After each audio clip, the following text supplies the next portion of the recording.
So hey guys, welcome back to my YouTube channel chef corner. देखिए, UPSC की तरफ से जो है वो एपीएफसी की वैकेंसी डिक्लेयर होने वाली है और टोटल पोस्ट जो है वो आपकी 150 टू 160 है।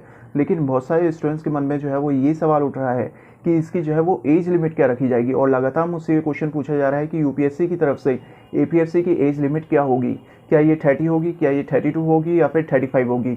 देखिए, सबसे पहले जो है वो मैं स्टैटिस्टिक्स की बात कर लेता हूँ। देखिए, अगर मैं बात करूँ 2020 और 2021 में, दोनों में ही जो है वो लॉकडाउन लगाया गया कोरोना के कारण। लेकिन यूपीएससी के पेपर जो है वो लेट हुए और यूपीएससी के ऊपर जो है बहुत सारे केस भी हुए कि बहुत सारे स्टूडेंट जो है वो सिविल सर्विसेज का पेपर नहीं दे पाए, तो यूपीएससी को अब एज लिमिट बढ़ानी चाहिए।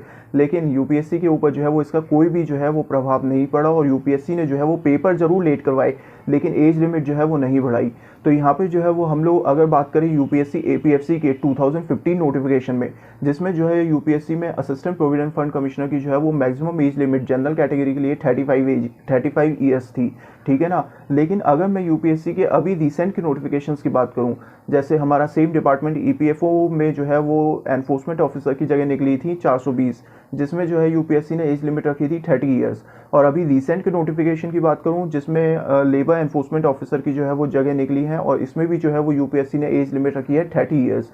ऐसे ही जो है इससे पहले सेम डिपार्टमेंट में ईपीएफओ में ministry of labour and employment में असिस्टेंट लेबर कमिश्नर की जो है वो जगह निकली थी, जिसमें जो है वो उनकी एज लिमिट थी 30 ईयर्स। तो यहाँ पे जो है वो आप लोगों को सोचना पड़ेगा अब कि यूपीएससी की तरफ से जो है वो 32 साल एज तो बिल्कुल भी नहीं की जाएगी, क्योंकि यूपीएससी जो है वो 32 साल मुश्किल से एक या दो जॉब में रखता है, जैसे हमारा सिविल सर्विसेज हो गई या एक दो स्पेशल रिक्रूटमेंट ड्राइव जो यूपीएससी की तरफ से निकलती हैं।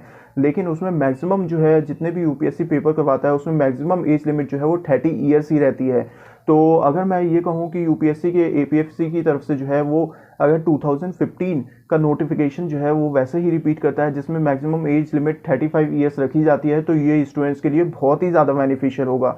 तो मेरी तो यूपीएससी और आप लोगों की तरफ से जो है वो बस एक ही रिकमेंडेशन है कि इसकी जो है वो एज कुछ भी रहे, लेकिन आप लोग जो है वो अपनी पढ़ाई करते रहिएगा, क्योंकि मैक्सिमम पॉसिबिलिटी यही है कि यूपीएससी की तरफ से जो है वो एपीएफसी की एज लिमिट 35 ईयर्स ही रखी जाएगी। लेकिन हम जो है वो कुछ भी एक्सपेक्टेड कर सकते हैं। अभी जो है वो यही समझिए कि इसकी एज लिमिट जो है वो 35 ईयर्स ही रखी जाएगी 2015 के सेम नोटिफिकेशन की तरह। तो अभी जो है वो आप लोग अपनी तैयारी करिए, लेकिन इसकी एज लिमिट जो है वो 32 साल होना बहुत ही मुश्किल है, क्योंकि एक दो पेपर के अलावा यूपीएससी किसी की भी एज लिमिट जो है वो 32 साल नहीं रखता है।